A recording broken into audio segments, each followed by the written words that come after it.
to the Bean Ninjas podcast, where you get an all-access pass to see what happens behind the closed doors of a fast-growing global bookkeeping and financial reporting business. Hey everyone, and we're back again with another Bean Ninjas podcast episode. And I'm chatting with Wayne again. Last week we shared that we were both working on different projects within the business and almost putting ourselves under pressure with quite tight timelines. And we're continuing this working in public theme again.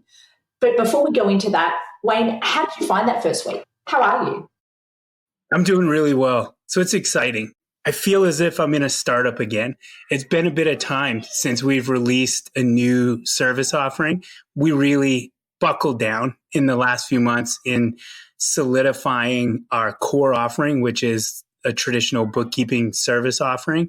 And I'm just really excited to get into something new and test myself a little bit and put myself in a position where, honestly, I feel a little bit uncomfortable. Yes, yep, I'm feeling the same way. And you're right, it takes me back to the very early days of Bean Ninjas, where we launched in 7 days and really moved quickly. And as a business grows, you have a team and you can't make decisions or launch as quickly. So it is really nice coming back to putting ourselves under pressure and getting a little bit uncomfortable. So let's have a look at the objectives that you set last week and how you went against those objectives. Absolutely. So I really had one key objective, and that was to get organized. I wanted to bring an idea that we had and put a framework around it. So for me, what I had felt was important for us to maintain the professionalism that we have and the sophistication of tools that we bring to our bookkeeping clients was to lock in a software partner that we could rely upon and really leverage experiences from in rolling out our VCFO service offering. So my commitment this week was to lock in a partner, receive a demo, and negotiate pricing. In the particular softwares we were exploring all come with various packages and plans. And one tip I wanted to share with our listeners is always ask for a discount when partnering with software vendors. You both share a common goal. You're looking to grow your offering, and with it being powered with their tools, they're incentivized in your success. So ask them for a discount. Also share with them your goals and ask for help. Second to that, I was working on designing a proposal template with relevant content around our offering. So we leverage a tool called Better Proposals. Some of the benefits of that tool is it acts almost as our de facto CRM. It helps us accelerate turnaround times on sales. It presents us in the professional image that we hope to maintain, but also it holds true to our brand. We can use language that's fun, that we would use to communicate in person with our clients, but it also acts as our sales landing page. We had tested and discussed within our project team whether or not we wanted to create an online sales landing page or just go directly to those that expressed interest and close them first, test our offering, and then see what works so that we can recreate the language and the offering that was a best fit across our landing page and share with a broader audience. The last piece around Better Proposals is it also helps to accelerate our cash flow. There's very little turnaround time between getting a client's acceptance and turning around that first payment, which always is a benefit to the business. Next, my last two items were to release the survey and distribute to various parties within our current client base that have expressed an interest or have already utilized other VCFO services and confirm their desires around service inclusions. And my last piece and objective for the week was to obtain mastery in the software that we signed on for and really test out the capabilities of this dashboard product. So Meryl, interested in your objectives for the week and how did things go on your end? My main objective was to get 8 people signed up for the course. And last week when we spoke, I had 5. And I was aiming for 8 because I thought that was a good number really for me to get feedback.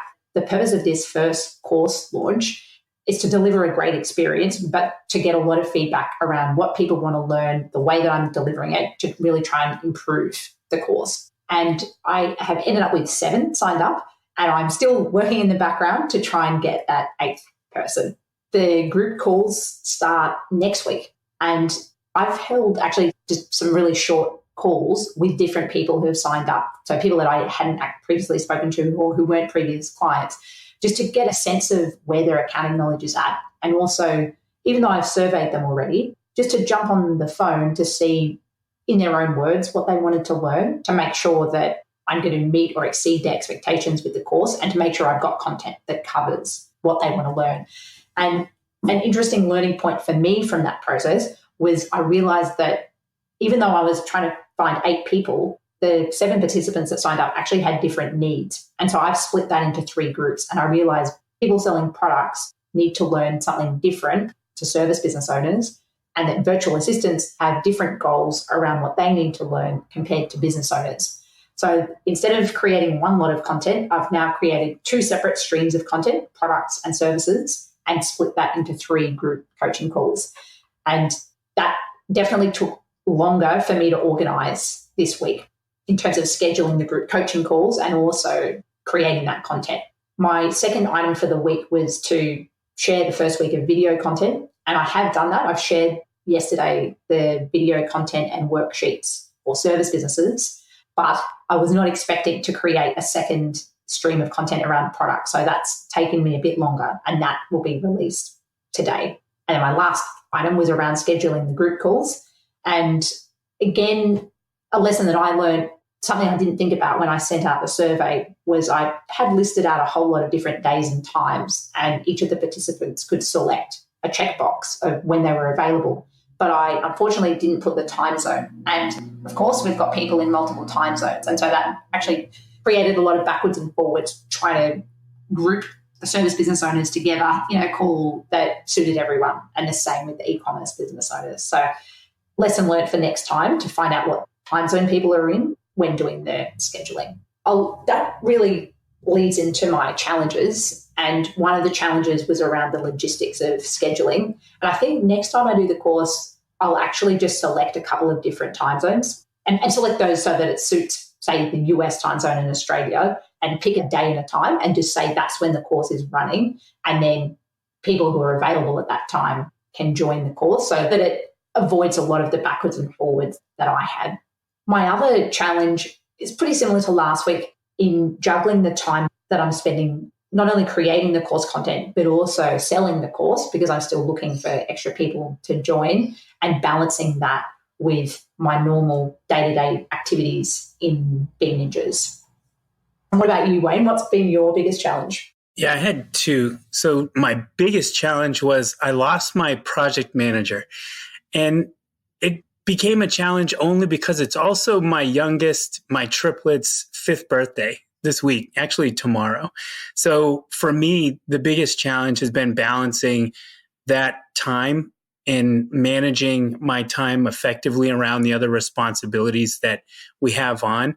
Second challenge really was, we are rolling out 2 new offerings simultaneously, and we have shared resources that we're both leveraging. So a lot of the time spent in areas that I really tend to be pretty tough on myself in regards to being my own worst critic are areas where I was looking to leverage services, but our resources were just tied in. So Meryl, I'll start going into some of our lessons learned over the week. And for me, it really came down to managing that challenge and jumping in and giving it a try. So I'm a numbers guy and a great face-to-face communicator, but I've always struggled with self-doubt and have always been my own worst critic when it comes to written communications. But I actually jumped in on this one, and I was pleasantly surprised, to be honest, by the outcome of my attempt toward writing content that supported the release of our VCFO offering. So really, for me, the lesson learned was challenge yourself. You're not going to learn until you do. You're not going to grow unless you try. So I'm interested in your lessons learned, Meryl. I'll jump into that in a sec, but it's funny you're talking about self-doubt and being your own worst critic. And I didn't even know that because I've read the proposal and the sales copy that you've put together for the VCFO offering. And I thought it was excellent. So it is funny how as individuals, we each have our own areas of self-doubt. And I have my own too. So I think it's great that you shared that. But also, as you said, we can be our own worst critics. All right, I'll jump into my lesson. And again, it is similar to last week that I'm really learning so much by launching. By selling the course and then having to deliver it, there's lots of little things that I didn't know about delivering a course, like running a Facebook group and how to set up units and set up tasks for participants. And they're all minor details, but I wouldn't have learnt them unless I'd actually sold the course and then had to deliver it. My other lesson is around communication, and the course timelines did get pushed out a little bit just because of delays with scheduling group calls and then also me creating 2 different courses basically instead of one. And so something that I've been doing is really over-communicating with the people that are involved in the course. And I've been doing that within the Facebook group, but also regular email contact and also trying to get people on the phone. And I found that that's really helped them to be understanding of me, that this is the first time that I'm running this course and that I want it to be excellent. But because it is the first time, there might be some road bumps and things might not be perfect. And so I found by just really over-communicating and being in regular contact that the participants have been, really supportive of that. I'll lead into my objectives for next week now. So this week was the first week of course content. Next week, I'll be delivering the first week of the group coaching program. And I want that to run well and run smoothly. I'll be publishing the second week of course content next week. And then I'm looking to fill, originally I was looking for 8 people and I've got 7, but I'd actually like to get an extra 2 or 3. I'm going to set 3, an extra 3 people to have signed up in the course for next week. And what about you, Wayne? What's your objective for next week? Yeah, so I have 3 as well. And you may have just motivated me to step up my game as well. So I also had book and close 2 more VCFO advisory offering sales. Here, I may bump that to 3 as well. I have 2 likely, so I was kind of hedging my bets around that one. But I feel like the way I'm going to do that is in my second objective, which is to begin building demos and sharing those with our clients in our 2 highest bookkeeping tiers. So for those that have subscriptions where we already are in constant contact, we understand some of their pain points around areas like cash flow management, or they've expressed to us interest in being held more accountable to goals that they're setting within their business. I feel a way to reach them and provide them value is to share out a demo of what capabilities we can service them within and what we can deliver through this new offering. And my last one is simply to finish the certifications that I've started and continue to work with our software partner to understand the tools inside and out. Great. Well, it sounds like we've set ourselves some big tasks again for next week. So it's going to be another busy week. I'm really excited to be a part of something and have a partner that really believes in the vision of this project and has been so supportive. I'm excited for the both of us. I think we're rolling out 2 new offerings simultaneously and are seeing traction and success in both. So best of luck, Meryl, in the continued rollout of your program. Thanks so much, Wayne, and chat to you again next week. Absolutely. Take care. By the way, are you wanting support to get paid and make better decisions? We've put together a Xero small business toolkit, including cash flow forecast templates and guide to setting up Xero. Grab it for free at beingninjas.com/Xero toolkit. And that's XeroToolkit.